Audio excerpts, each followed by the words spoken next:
What's up, y'all? What's going on? I have some very exciting, powerful information that I want to share with y'all.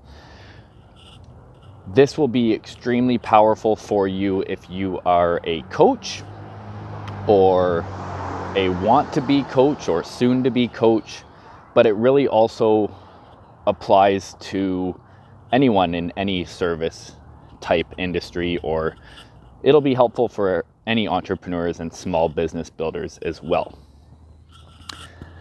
And as most of these videos, the way that they come to be in existence is usually based on something that I share with some clients over a coaching call, just about insights that pop up to me and things that I learn that I realize when I say them are actually very helpful tips for a lot of people could know. And it just leads me to want to share that value with you guys and with as many people as possible.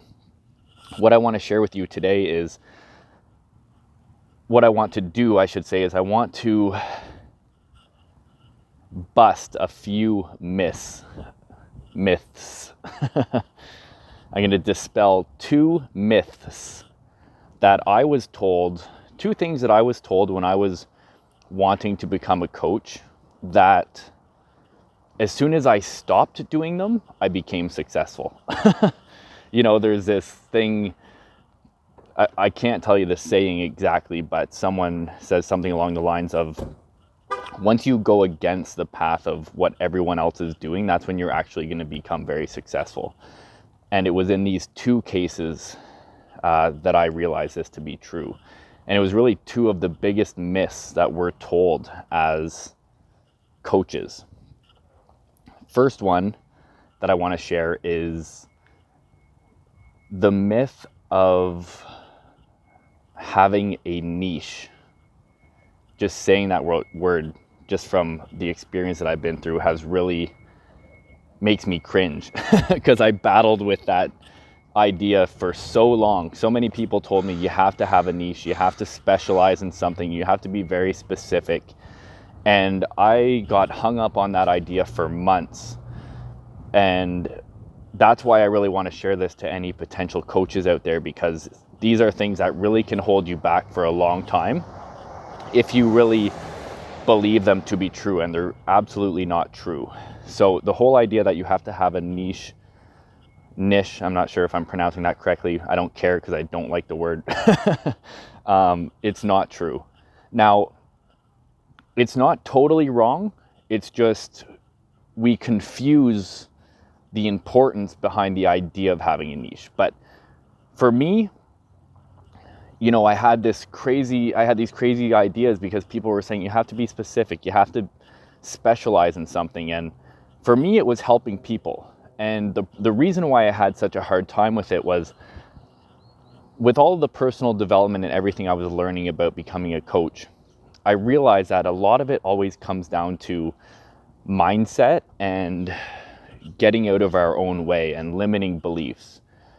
And a lot of the things that were stopping, that I noticed that would hold me back as an entrepreneur and a business builder, were the same things that were holding me back in my personal life. So the same techniques that work to help someone who are trying to build a business work for someone who's trying to battle internal barriers. And I just got very hung up on, if I know what's holding back these entrepreneurs, why can't I help them as well? You know, so a part of it is, when it comes to a niche, in a way I do have a niche, which may be a very large niche, but I also, you know, a good example of how I want to share this is with, you know, I do youth coaching and I also coach adults and I help people discover their purpose. So I don't have a niche in the sense of being very specific with only working with adults or only working with youth, or helping people discover their purpose, or helping people who are fighting depression or feeling lost. But there is a niche in there in the sense that the tools that I learned from helping adults to figure out their purpose and, you know, find fulfillment in their lives, I use a lot of those same tools and a lot of those same techniques that I use in the youth coaching program. So in terms of having a niche, having this huge thing, building this huge thing on which direction am I going to go? Am I going to be a life coach? Am I going to coach people in business?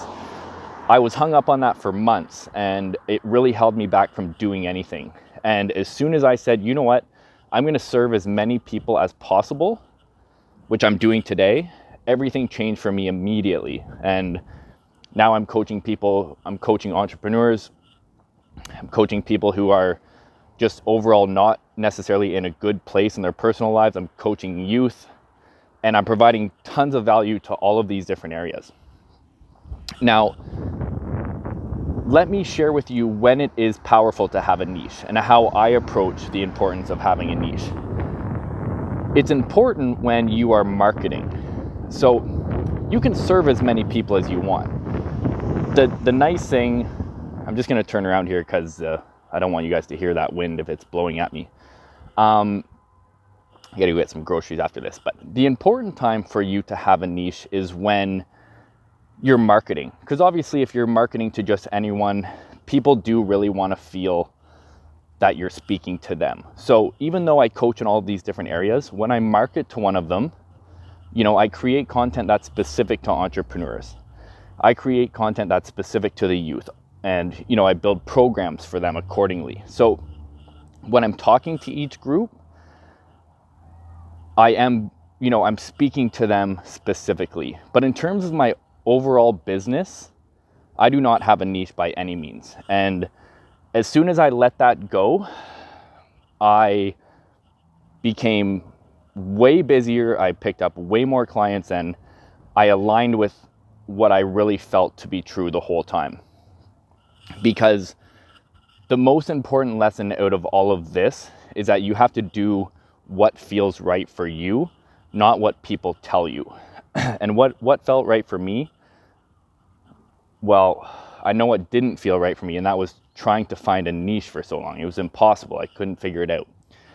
And as soon as I dropped that belief, everything changed for me, and I aligned with what I thought was what felt right for myself. And that's the beautiful thing about coaching, is that there's no limit to what you can do. I love being creative. I love serving as many people as I can serve, finding out, I spend a lot of my day thinking of new ways and new people I can serve.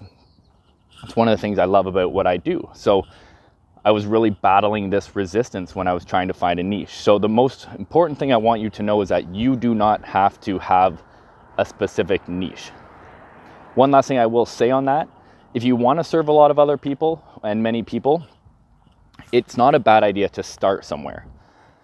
So if you want to be a life coach and you want to be an entrepreneur and you want to coach business as well, and you want to do all these different things, in terms of just getting started, it doesn't hurt to start in one place. And that's simply just to avoid the overwhelm of wanting to do a million different things at the same time. The difference of how I coach coaches and what I've learned from others is when other people are, and this is again all based on experience of me going through the process of becoming a coach and what I learned the hard way. When other coaches are telling you to get very specific, to find your niche and figure out what it is, and spend all this time trying to figure out what you can do, I take the total opposite approach. And with my clients, I try to figure out ways of how we can expand their reach and get in front of more people and serve more people. So if someone comes to me and the idea is I want to help people in this area, I say, fantastic. How can we also grow that into what are some other concepts that are of interest that we can share with other demographics as well, and other people and other programs you can create. So it's a very outside the box approach, and it's completely opposite from what the norm is. And it's these misconceptions that can really stop us and hold us back, and that held me back. So that's misconception number one. Is the answer to it is do what feels right for you. If you know exactly who you want to serve and what you want to do, fantastic, have a niche. But if not, and you're hung up on that, forget about it. Forget about it. Excuse me, I feel like I'm being strangled here. Or I'm tired from walking because I don't get out that much. Or I'm talking too fast. But find your niche. If you have a niche, go for it. But don't let it hold you up if you don't, most important lesson I can tell you is do what feels right for you. Serve who you feel like you want to serve. If that's everyone, serve everyone. Number 2 is the idea that from the very start, I was told, do not give your services for free and value yourself, which I do believe, so don't get me wrong there. But when you're new, we deal with a lot of confidence issues in what we're providing, and especially as a coach, there's the common thought through everyone's head when they become a coach is, who am I to serve people? How can I help people? Like, why am I the person that can serve other people? And this is a battling belief, and people have this belief in any area of their life that they're trying to grow. So one thing that's going to help you a lot with confidence, which is one of the things that holds us back so often, is to offer your services for free, to get out there, to start actually coaching, rather than spending months trying to, rather than turning clients away where you could be practicing and mastering your skill and proving that it works and building confidence. Why not be doing that instead of waiting for someone who's going to pay you? Because we add a ton of stress into it when if we're new at something and all of a sudden we're charging someone $100 an hour or $200 an hour or $50 an hour, whatever your fee is, it's extremely stressful because you feel like you have to provide all this value, which you do. If you're charging someone, you absolutely need to be providing them.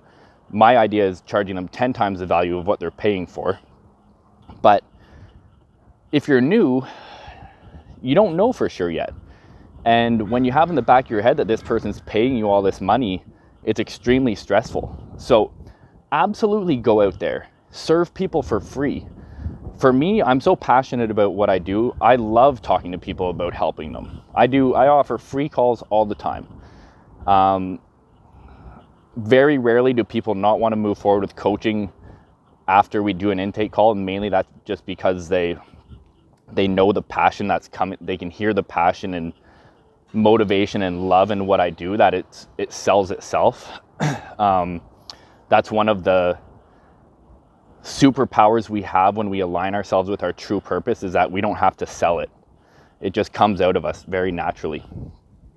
And that's one of the reasons why I get so tied up around discovering your purpose. But I'll just talk to people. It's totally free, and I let myself sell myself.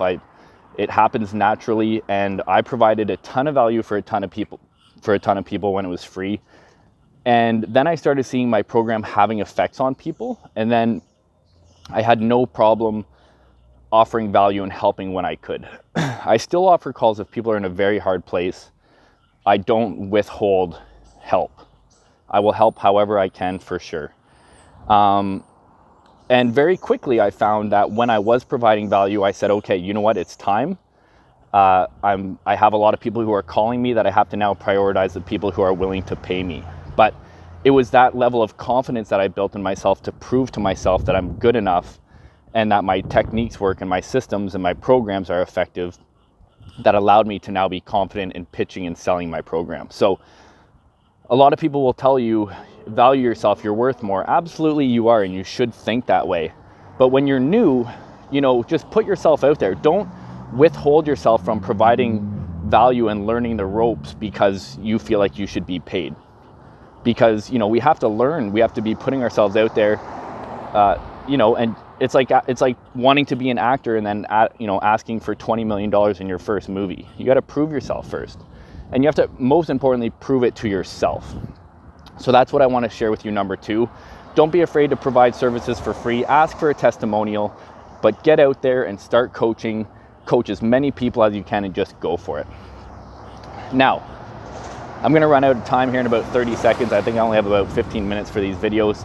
The last thing I want to share with you guys is the importance of, and also I'm looking for some people who, if you are someone in your life who has a pathway to power, that if you're thinking of becoming a coach and you want to become a coach, if you've been through something in your life that you've overcome and you want to share with other people, hit me up. You're the type of people I want to be working with right now, and I can set you up to totally change the game and change the world. And that's what I'm all about, and I want to work with you. So if that's you, hit me up.